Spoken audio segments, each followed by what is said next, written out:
வாங்க செடிக்கெல்லாம் பார்த்திங்கன்னா தண்ணி விட்டு 2-3 நாள் ஆகிடுச்சுங்க. மறுபடியும் வந்து தண்ணி வரலைங்க. புதினா செடிக்கு மட்டும் வந்து தொட்டியில் டேங்க்கில் இருக்கிற தண்ணியை வந்து பிடிச்சி ஊற்றிட்டேங்க. புதினா செடியை பொறுத்த வரைக்கும் பார்த்திங்கன்னா ஒரு நாள் விட்டு ஒரு நாள் வந்து தண்ணி விட்டு தாங்க ஆகணும். இல்லைன்னா புதினாலாம் காஞ்சி போயிடும். அதனால தண்ணி விட்டாச்சுங்க. வெங்காயத்தோல் பூண்டு தோல்லாம் இருக்கிறது பார்த்திங்கன்னா காய்கறி தோல்லாம் வந்து சேர்த்து வச்சுருந்தேனுங்க. வந்து பார்த்திங்கன்னா மிளகாய் செடிக்கு வந்து போட்டு விட்டாச்சுங்க. அதுக்கப்புறம் வெங்காயம் பூண்டு எல்லாமே வாங்கிட்டு வந்திருந்தோம். பெரிய வெங்காயம் பார்த்திங்கன்னா 3 கிலோ 100 ரூபாய்ங்க. சின்ன வெங்காயம் பார்த்திங்கன்னா 4 கிலோ 100 ரூபாங்க. பூண்டு வந்து பார்த்திங்கன்னா 1 கிலோ வந்து 120 ரூபாய்ங்க.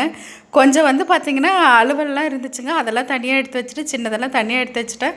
கத்திரிக்காய் வெண்டைக்காய் வாழைப்பழம் இதெல்லாம் பார்த்திங்கன்னா நம்ம தோட்டத்தில் வந்து காய்ச்சது தாங்க. பார்த்திங்கன்னா வெங்காயமெல்லாம் க்ளீன் பண்ணிகிட்டு இருக்கிற நேரத்தில் பார்த்திங்கன்னா அவர் வந்து தோட்டத்துக்கு போயிட்டு காய் இதெல்லாம் பொறிச்சிட்டு வந்தாங்க. அதையும் வந்து வீடியோ எடுத்துட்டேன். இப்போ சுத்தம் பண்ணதுலேருந்து பார்த்திங்கன்னா நிறைய வெங்காய தோலில் வந்துருந்துச்சுங்க. அதையும் வந்து புதினா செடிக்கு போட்டு விட்டாச்சுங்க. இப்போ பார்த்திங்கன்னா புரோட்டா சாப்பிடணுன்னு ஆசையாக இருந்துச்சுங்க. ரொம்ப நாள் ஆயிடுச்சுன்னு சொல்லிட்டு புரோட்டா வாங்கிட்டு வந்தாங்க. ஆளுக்கு 2 தோசை ஊற்றி கொடுத்துட்டு அதுக்கப்புறம் கடைசியில் வந்து நான் சாப்பிட்டேன்.